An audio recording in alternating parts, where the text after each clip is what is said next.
达赖喇嘛尊者跟其他宗教领袖不同的一点就是，尊者非常鼓励佛教僧侣们去跟科学家对话，而且您当然也知道，在印南的西藏寺院里面，尊者都在甚至安排僧侣们去学习科学的课程。那尊者的解释是说，佛教的经典可以分成几大部分，其中有些是信仰，有些是哲学，然后其中有一部分是不但适合于佛教徒，而且对其他宗教甚至没有信仰的人也都有益处。那尊者指的这一部分是哪一部分？这个尊者的用词叫做佛教科学，所以佛教的三藏的教义里面可以分三大部分，一个就是佛教里面对于色体的东西的解释，还有心事的一个解释，这部分是属于佛教的一个对于真相的一种诠释，这个叫佛教科学。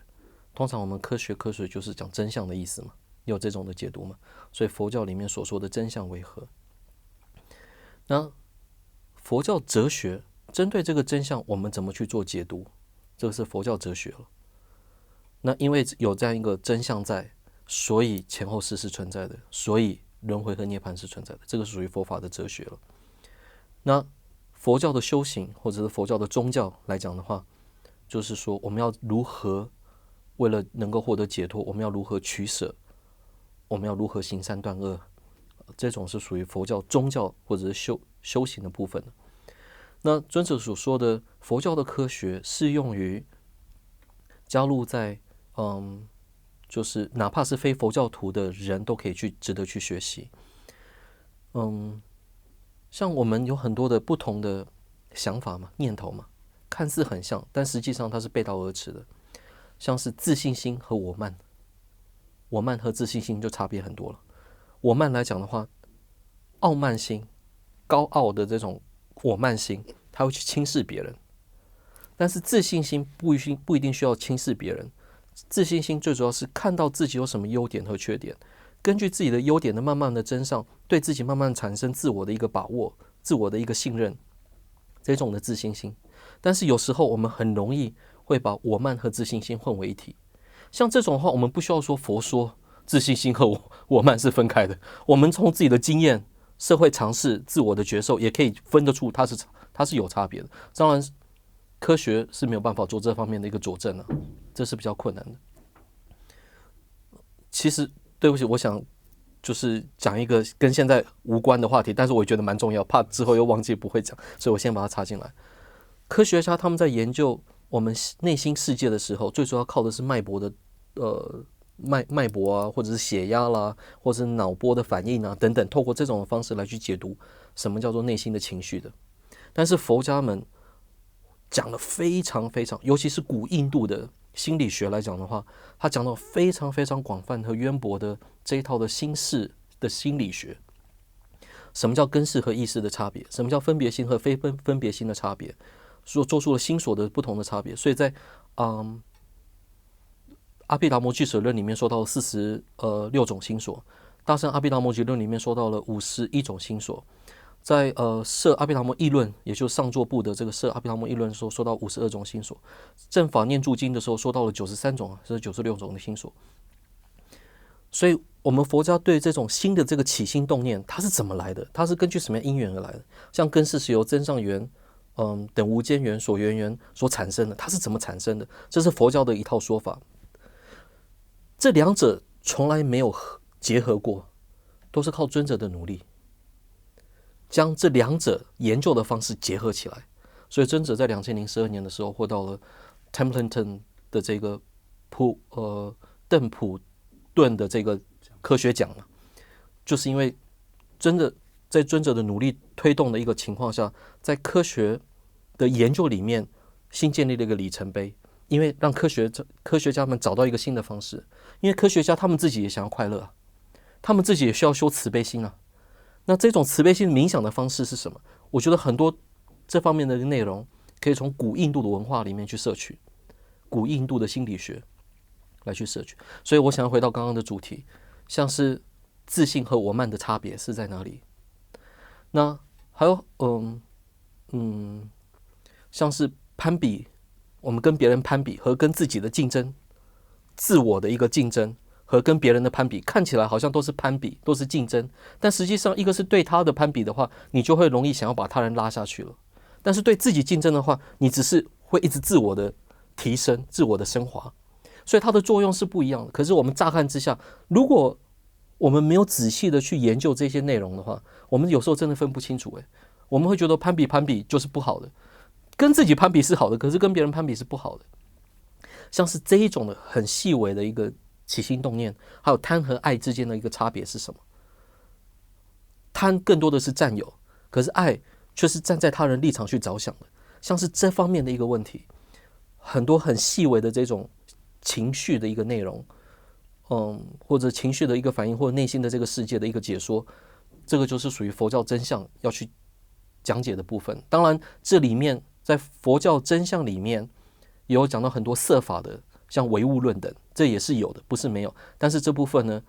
尊者也说过，比起现代的物理学家来讲的话，现代的物理学家的解释远远超过于我们佛家的这个对色法的解释了。但是在心法的解释上，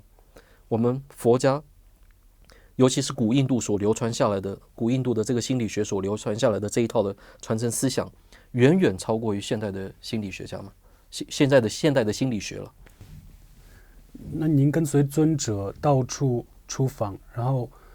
应该有注意到尊者，我记不清是哪一年，有跟西方顶尖的科学家创立一个协会，叫心智与生命协会。是，可不可以跟听众们介绍一下它的背景？然后它成立至今，它有没有取得什么实质性的成果？如果你们要看很细微的尊者跟心智与生命研究所或者是这个协会的一个讨论内容的话，我真的建议你们去看丁一夫和李江林他们最近写的一个达赖尊者与现代科学的谈话，那在网络上有在流传，你们可以 Google 去找一下，那就很细节的这个内容你都可以看得到。那最主要的是这个心智与生命的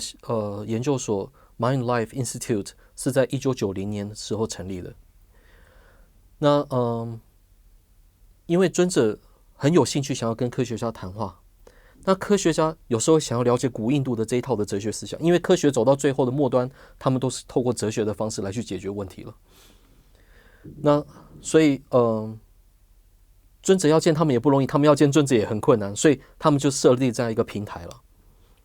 然后至于这个细微的缘起什么等等的话，我建议你们看丁一夫还有这个李章林他们所写的这篇的文章。但是如同我刚刚所说的，尊者时常跟科学家说，你们不只是要研究，你们也要快乐啊。如果你们要快乐的话，你们也要注重内心的世界啊，你们要注重这些内心善良的这一颗心的价值啊，你才会保留这一颗价值嘛，这样你才有办法真正从内心里面快乐嘛。因为我们说快乐与否，一个人的快乐与否，不是定义说他的身体上的舒适度与否，更重要的是他的心灵上的舒适度来去定义这个人是否是快乐的。像我们现在来讲的话，在这个摄影棚里面，其实我们身体很舒适啊，可是我内心里面忧郁着，我想说，主持人会问什么尖锐的问题，我怎么回答？我是不是紧张半天的时候，我没办法定义为是一个快乐的人嘛？可是身体的情况虽非这么的舒适，像是我们这边湿气也很重，可是我心里面懂得感恩。我回忆到我的上司或者是我的父母亲对我的好，我从内心里面产生感恩的时候，你内心里面那股温暖产生的同时，我就可以定义为我是一个快乐的人，幸福的人嘛。所以科学家他们也是要幸福的生活，他们要幸福的生活的内心里面就要建立幸福嘛。那内心的幸福怎么建立的？这个要学习啊，它不是一种被动的自然从天上掉下来的，它是一种主动要去积极追求的一种方式啊。所以哪怕是科学家，他们也是需要快乐的。我觉得这也是一个很主要的缘起，所以造成了科学和达赖喇嘛尊者之间的一个交际，后来形成了这样一个心智与科学的一个讨论会的平台了。尊者在很多场合都会强调宗教和谐这个理念。尊者会用来佐证的一句话就是说，我们不能去认定就持有世间只有一种宗教，一种正确的宗教，一种真理这种想法。那这对我们佛教徒来说，会不会影响僧俗对佛陀还有佛陀教言的以前就有的那种坚定的信仰，会不会产生影响？这个问题问得很好。所以尊者也补充说明说，信和敬不同，信心的信和尊敬的敬不同。尊敬所有的宗教，这世界上所有的主流的宗教，但是信的话，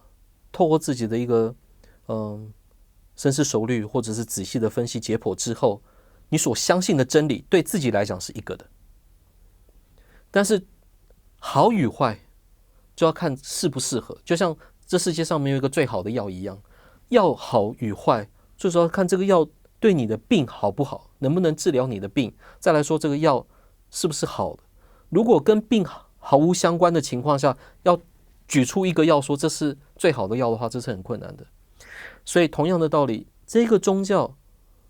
对你合适的话，这个宗教对你来讲是最好的，但是跟任何个体无关的情况下说这个宗教是最好的话，那很困难，这种的说法是不成立的。所以没有一个最好的宗教，但是有适合个人的宗教，对适合的人来讲的话，那就是最好的。所以尊者说了，不只是以拿药的这个例子来讲，就拿佛陀自己本身的例子而言，佛陀也说了有部、经部、唯识、中观不同的这个宗义见解嘛。佛陀说了这么多不同的宗义见解，一下说有，一下说没有，一下说是，一下说不是，是自己佛搞不清楚状况，随便胡说八道的吗？还是故意的去陷害学生们，让他们矛盾，或者是让他们觉得混淆而说的呢？其实都不是，因为佛陀在讲法的时候，佛陀的出发点不是说真相是什么，